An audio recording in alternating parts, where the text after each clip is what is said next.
invest in Wall Street. They know when the market's gonna go up, they know when the market's gonna go down, and they all make money while we all lose money. How is that fair? And then, after thousands, trillions of derivatives, they want bailouts. They have the balls to ask us for bailouts. No more bailouts. No more printing of money. No more quantitative easing. And the Federal Reserve. And the fractional banking system. Sound money. Go back to a gold standard. The Depression will be nothing compared to 1913 when it hits us. 1930, when the Depression came, will be nothing like it will be in the coming years. If we lose America, we have nowhere else to run for freedom. There is no country left that promotes free markets, corporations not in politics. There's no country that has their own sound currency. There is nowhere left to run. If we lose America, we lose the world to the elite. The 1% will continue to get rich as we all live like slaves.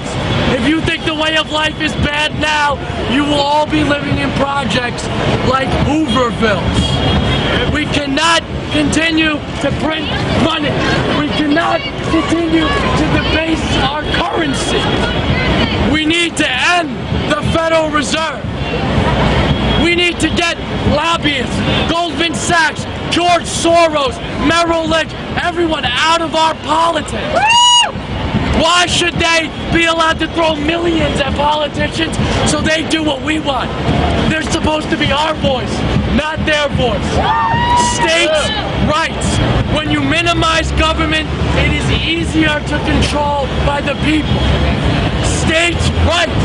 You need to give the rights back to the states. Minimize these government agencies like Fannie Mae and Freddie Mac. Fannie Mae and Freddie Mac loaned out money that private bankers would not loan out. People that they did not trust in, the government loaned money. Well, that is what the establishment is scared of. And, he talks about elect Ron Paul president. You do hear a big cheer. But it's thousands of people just milling around, screaming their voices out, because you're not allowed to have bullhorns, even though I've had them in New York been arrested. And I'm going to be up there in Dallas this Friday, occupying the Federal Reserve. You want to really send a political shot heard around the world? Come to the Dallas Fed. I'm going to be there for 2 hours. I'm going to ride to the next Fed like Paul Revere, but I need you to stay there, to occupy it for a few days, then others will come.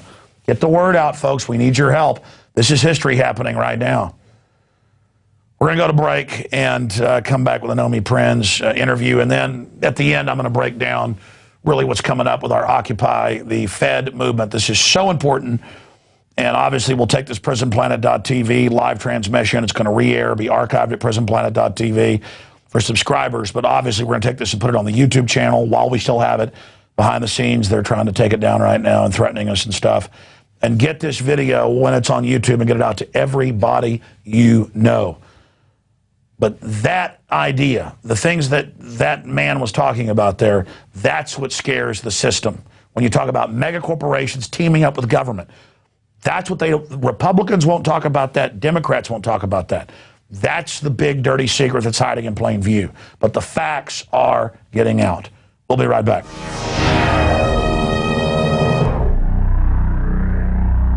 Obama is notoriously a liar.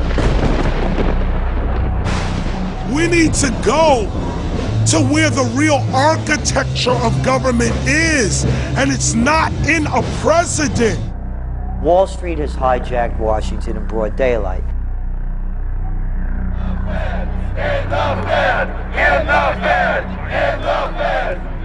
Well, Obama's already fudging. He's fudged since day one in this election. The elite are using Obama to pacify the public so they can usher in the North American Union by stealth, launch a new Cold War, and continue the occupation of Iraq and Afghanistan. The globalists are outside all the nations. That gives them safety, and they play countries off against each other. We've got to give them a stake in creating the kind of world order that I think all of us would like to see. Partnership and cooperation among nations is not a choice.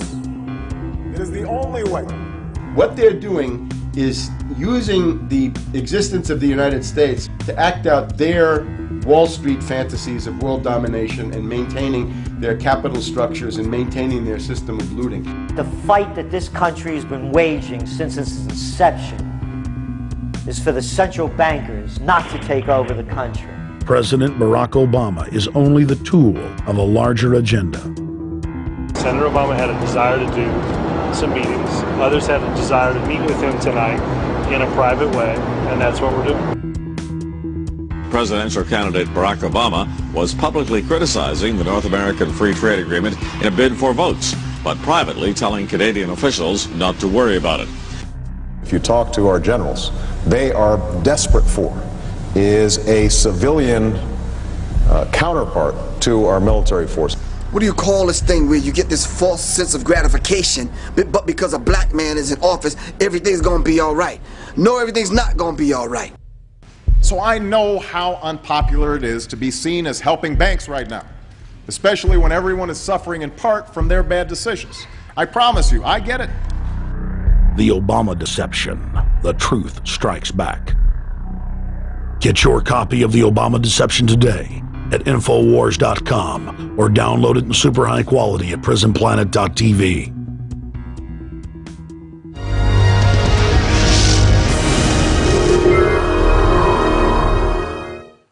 Welcome back to InfoWars Nightly News on this October 3rd, 2011 Tuesday edition. And we're going to close out this transmission with a closer look at the unfolding global financial meltdown. Bernanke saying we're on the verge of a new downturn. We never left the recession. We've been in a depression, according to the dozens of respected economists and financial experts that I've interviewed over the years. And Nomi Prins, of course, was the managing director at Goldman Sachs. She also worked with other big companies in large global strategic outlooks. So she was able to boil down the wide global image. And she's been talking about on our show for the last few years, but a lot longer before that in her best-selling nonfiction books about these robber barons and this system they've set up. So I wanted to get her on to talk about the deepening crisis and the world meltdown, and also wanted to get her view on Occupy Wall Street. Nomi Prins, thank you so much for joining us. Thank you so much, Alex. Well, where do you want to start? Because, I mean, here it is. It's only getting worse. Let's get into the global financial crisis and where you see it going, and then let's talk about the Occupy Wall Street and your new book.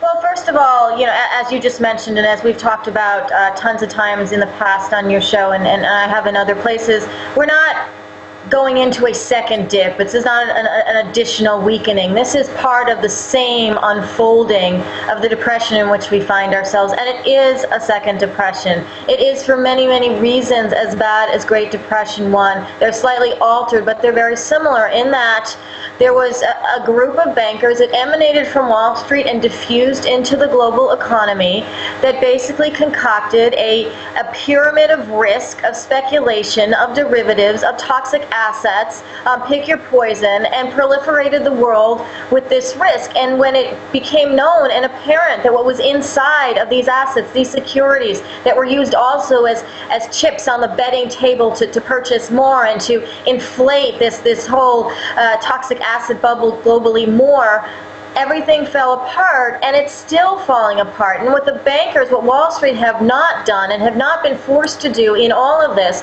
not forced by Congress on any party, not forced by the Fed, not forced by the Treasury Department, is to actually show that hand, to say, you know, this is what we created, to be held accountable for the fraud and the criminality involved, for the larceny that it took from the rest of the world, and the fact that these problems still exist. These assets are still in the world. There is still borrowed money that these banks have used to bet on other things with these assets as chips. It continues to move on, and that's why we're in a second Great Depression. There's no real money left to be used productively to create jobs, to create an infrastructure on the bottom level of the economy that works for most of the population. So instead we have all of these continued practices going unabated. We have the Federal Reserve, we have the central banks in Europe, the ECB, we have the IMF, everyone throwing money at at these banks, at the investors that were involved in these securities and these assets and these derivatives and this leverage throughout the world,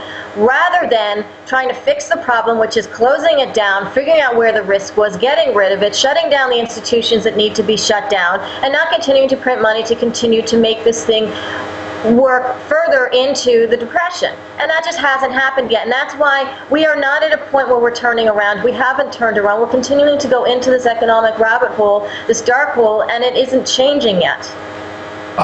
Nomi, I'm seeing George Soros, I'm seeing Democratic Party operatives, MoveOn.org, admitting that they basically, from day one, have been trying to take over the Occupy Wall Street movement. But now the idea of Wall Street being corrupt and the trillions missing and not knowing where the bailout money went, that's caught fire across the country. And we've got reporters all over the U.S. We've sent reporters to New York and other areas. The demonstrators themselves are pretty savvy and awake, but the mainstream media is giving attention to mainly Democratic Party operatives, who, again, are just part of the same crew as the Republicans. And they're saying what we want is higher taxes on the rich, and Warren Buffett's promoting that, but he's basically exempt from the taxes. What they want is more taxpayer money, VAT, sales tax, increased income tax, to pay that in austerity money to the banksters and for new bailouts, as we see happening in Europe. So I see that as the big danger here. That's why I've called for nationwide demonstrations kicking off this Friday to occupy Federal Reserve locations, not just say capitalism, free market, Wall Street's evil. Michael Moore says communism's the way to go. Capitalism's bad. Roseanne Barr says cut people's heads off. Re-education camps. I mean, they're selling communism, another form of tyranny, as a solution for this crony capitalism or crony monopoly, this monopoly man type system. I mean, A, do you agree with what I've just said? And B, can you elaborate on it? Well, that's the issue with all of these isms, you know, where they're coming from Republicans, whether they're coming from Democrats. You know, first of all, both of these parties and both of their leaders, President Bush, President Obama, it doesn't matter. For one thing, they equally supported and appointed Ben Bernanke, who's the current Federal Reserve leader. So there's no... They got rid of Glass-Steagall. They allowed the derivatives. Exactly. And what they allowed, and all of that. And let's not forget, the Federal Reserve is supposed to be the regulatory body in this country that is supposed to monitor the banking system. And instead of monitoring the banking system when it was creating all this risk, when it was diffusing all of these derivatives throughout the country, throughout people's pensions here, small towns in Iceland, in